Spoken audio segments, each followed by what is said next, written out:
Hello, everybody. It's me again, Josh the funkdoc, and it's been a while since I've done something for YouTube, haven't I? Particularly with board games. Yeah, I've just been kind of juggling between a few different gaming-related things in the midst of our current situation in the world right now. I've spent a lot of time since early last year grinding through the ages in particular, and proud to say I was able to make it to level 40 in the app playing for about 3 months. Like, completely from scratch.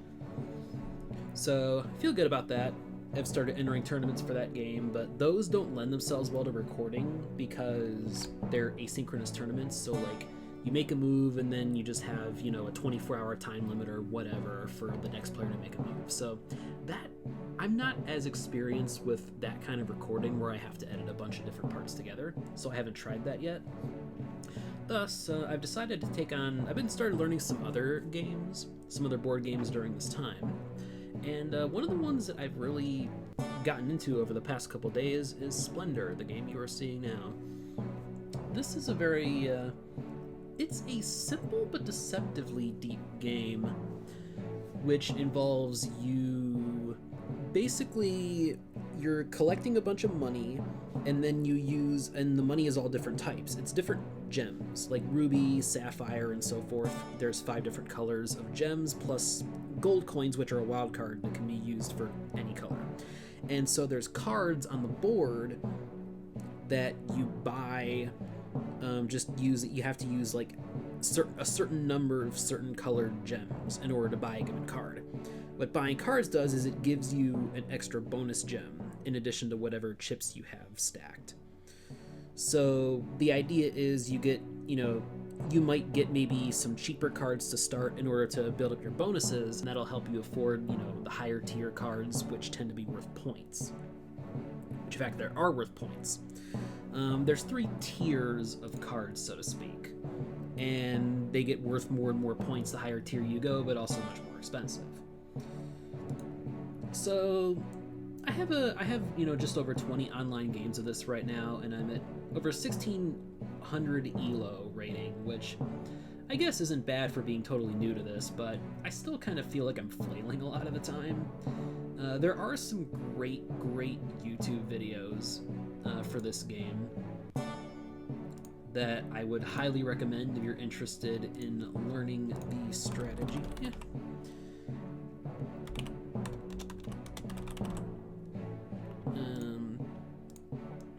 Specifically from WeickertD is the name on YouTube. I had to remember exactly how that's spelled, but WeickertD has a series of really good strategy videos outlining basically the multiple different paths you can use to win in this game. Anyway, I'm just going to create a basic 2-player game. I haven't tried any of the expansions at all yet. I've only been playing the base game here. So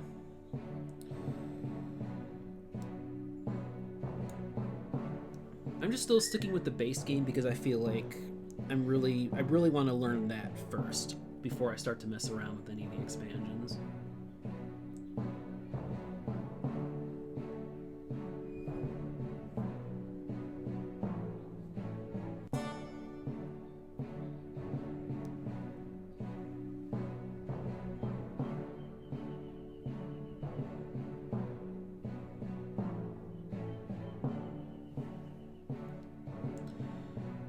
This is the longest it's taken me to get a game yet since I opened her room.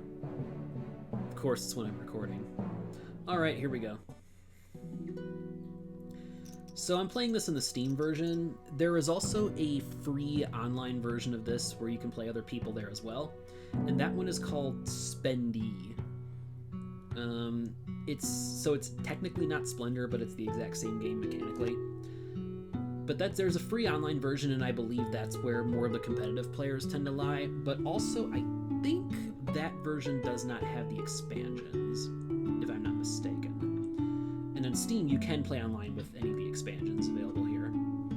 I just haven't ventured into that world yet. Anyway, what we're going to do here, there's lots of red, white, and black. So a major point with this game to understand is that with the 5 different colors, certain colors tend to go together in terms of building up your chip stack and being able to afford higher level cards. I'm just going to go ahead and reserve this now. So one of the options you can do is, so when you take chips, you can either take 3 chips of different colors, or with the 2-player game, if the stack is full, in the 2-player game, there's 4 chips for each color stack. If the stack is full, you can take 2 of the same color, or 3 of a different color. But 3 of a different color is easily the way to go here. Anyway, I am definitely going to take this now. This is another option you can use. You can opt to take a card from the row, any card from any of these. You can just take it into your hand and you get a gold coin along with that. And as I mentioned earlier, gold coins are wildcard chips. They can be used they count as every color. But this card specifically is cheaper than the other cards. And in fact, I'm going to reserve this one as well, I think. Because if you'll notice, there's these like red, white, and black cards. Like cards that cost red, white, and black tend to they tend to reward you by getting more of those same cards. This one's an exception, but I'll still get it. Although that's probably a better one. Oh well. There's not competition for green, at least, so... Well, no, there's a little competition for green now. So my opponent there, by taking 1 green chip, it prevented me from doubling up on green, which I think I would have done this turn. Well, maybe. Actually, no, I would have needed to take red. Because I don't want to have to burn my gold coins on these little dinky cards here.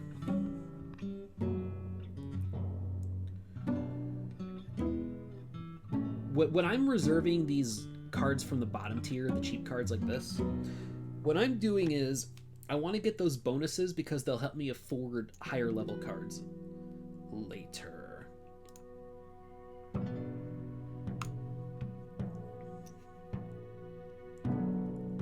And then I want to be able to keep the gold coins for later use. See, if you notice, I have 2 stacked over here. Okay. So I really don't want to burn gold coins on these weak cards, the low tier cards. Thus, I obviously have to take green for this, and I have to take a blue for this, and a red. Yeah, okay, that's easy. Red, green, blue. That's easily automatically my play for this turn. But you'll see, if you'll notice, because I bought a white card, there's a card represented here with the 1 on it.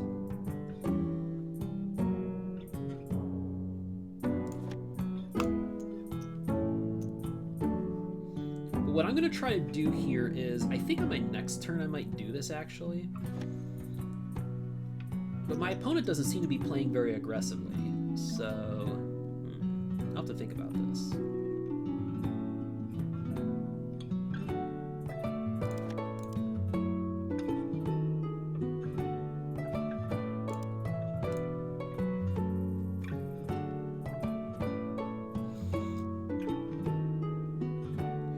My play next turn, my plan will be to reserve this card here. I'm gonna put this into my reserve hand because I'll be able to take the last gold coin in the stack with it. And also, if you'll notice, you're limited to being able to reserve 10 total chips or coins at once. And I'm at 9 right now, so I can't. It wouldn't really reward me to take more chips from the stack here because that would force me to discard some excess chips, which is kind of a waste of turns. So I think I will end up having to use a gold coin on this, unfortunately, which is not ideal, but I'll still go ahead and do it. Actually, no, wait. Yeah, I think I'd rather do this because it clears up my hand size. And I want to be able to have the option to reserve more cards later if needed. I don't like to get... You have a limit of 3 cards you can reserve in your hand here. And I don't want to limit myself in that regard. So here, this is interesting. I think I will go for red and white because I would like to take the red.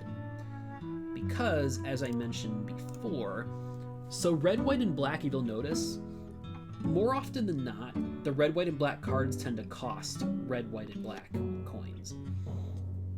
So I'm going to be going for, I guess, sort of a vertical, what is called a vertical strategy, which is one of the things that WeickertD talks about in his fantastic videos.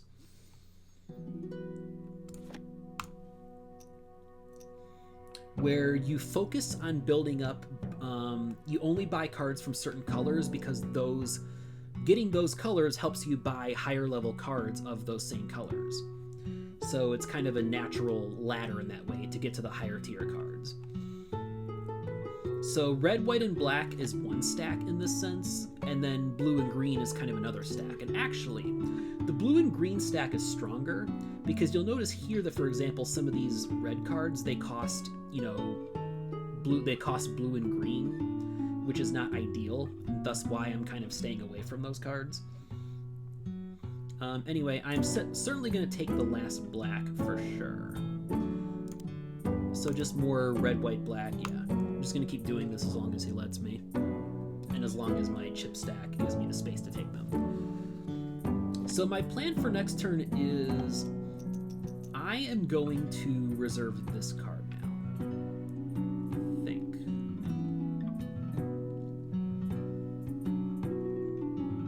Because this is also a solid fit for my strategy. I mean, I only have one white bonus, but this will still be valuable to me because I've been able to stack white chips and I have a ton of gold coins in reserve here, as you can see. And this player right now is not playing very aggressively in terms of taking the cards that help me. Anyway, I'll buy that card from my hand now since I have I had all 4 black chips from the stack plus the bonus 2, enabling me to afford that 6 cost card. So in the middle tier, the best cards in the middle tier tend to be the cards that cost 5 of one color and give you 2 points. Or the one that I just bought here, the ones that I got, these are the cards that cost 6 of one color and give you 3 points. Those are by far the most efficient in terms of cost to points from the cards in the middle yellow tier. Alright, so I definitely have to take the last white chip this turn. That is non-negotiable. And I should take the black as well? Yeah, because of this card. Yeah, okay, that's a thing. And then I have to take one of blue or green. Ugh. I don't really care for either of them. I guess I'll take blue. Because then I might buy this later and maybe get like a green card at some point, or one of because I know there's like a red card up here that costs 7 green and 3 red. I think it is.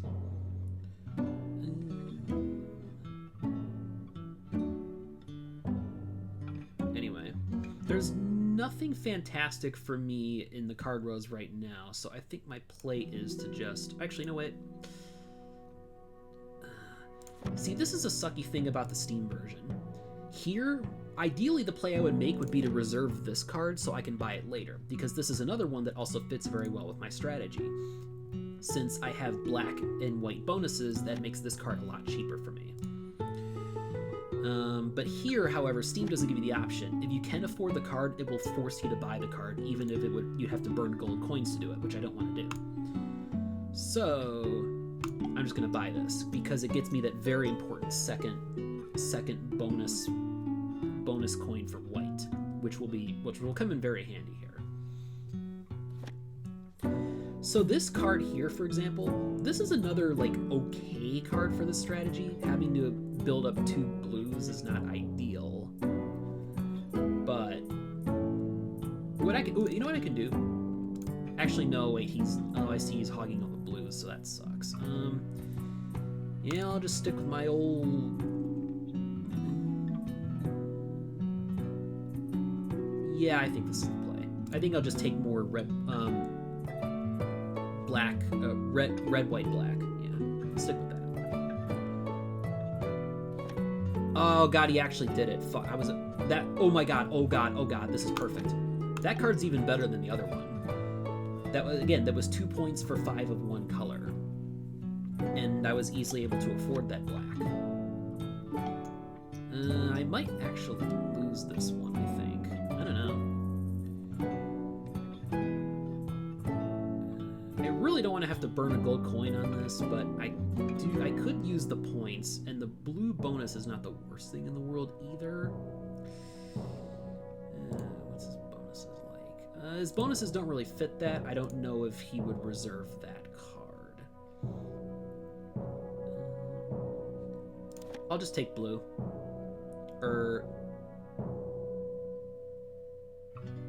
Black, blue, green. Like, I've been taking these red chips, but that might have been a mistake because there's not a lot of cards costing red right now. My dream scenario is if I can take this card. Oh god, he's reserved. Okay, he's actually playing smart now. Oh, here we go, here we go, here we go. Ooh, and this is another, that's another beauty too. Problem is, if I buy, now I'm kind of tempted to buy the red card here, which I could do. No.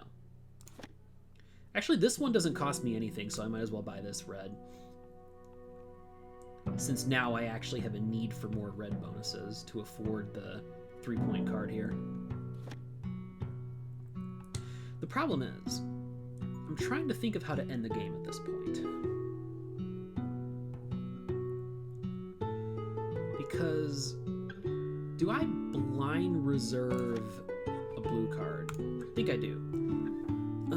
That's actually not great, because I'm not going to be able to afford the green part of this anytime soon, but that is a card that would have been really good for my opponent. Ooh. I see a play here.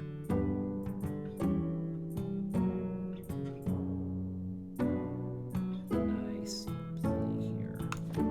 Buy this right now. I would have to blow all my gold coins for it, but that's okay because I can end the game in a couple more turns now anyway.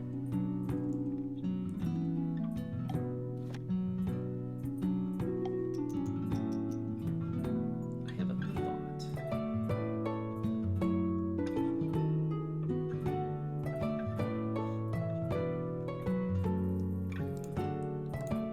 This is a little... What's his economy look like? Okay, I don't think he can afford anything good yet, so I should be safe. What should I do? What should I do here is the question. Because I actually didn't mention this, but 15 points is the number you need to end the game. I'll just take all of his chips here, plus my one red that I need to finish this, but yeah. I'm going to end the game next turn, because I will get to 15 points. The other thing I forgot to mention over here is the nobles. So what you do with these is once you assemble this number of bonuses, this noble will give you patronage, which is worth 3 points. So if you assemble 4 green and 4 red bonuses, you'll get this lady here. Or if you get three black, white, and blue, you'll get this one. Most of the nobles tend not to fit with the vertical strategies I mentioned, meaning the red, white, black that I've done here, or the blue, green vertical strategy. But on occasion, you'll see a noble that whose costs actually fit those, and in that case, then, I would consider going for the noble. But I don't really like that otherwise. Nobles are not good in 2-player. They tend to be better in multiplayer. Anyway, there you go. So I just won that game because I think the key was my opponent wasn't aggressive enough reserving the yellow tier cards in the early game, and I was able to build up my bonuses and snag those. But yes, that's an example of the vertical strategy in action, to an extent. It was kind of like, it was a very heavily yellow tier focused strategy. Whereas other versions of the strategy, you might try to go for 2 of the cards in the top blue tier, as opposed to getting more of the yellow tier, mid-tier cards like I did. Anyway, that was my first recorded game of Splendor, and glad it was a win.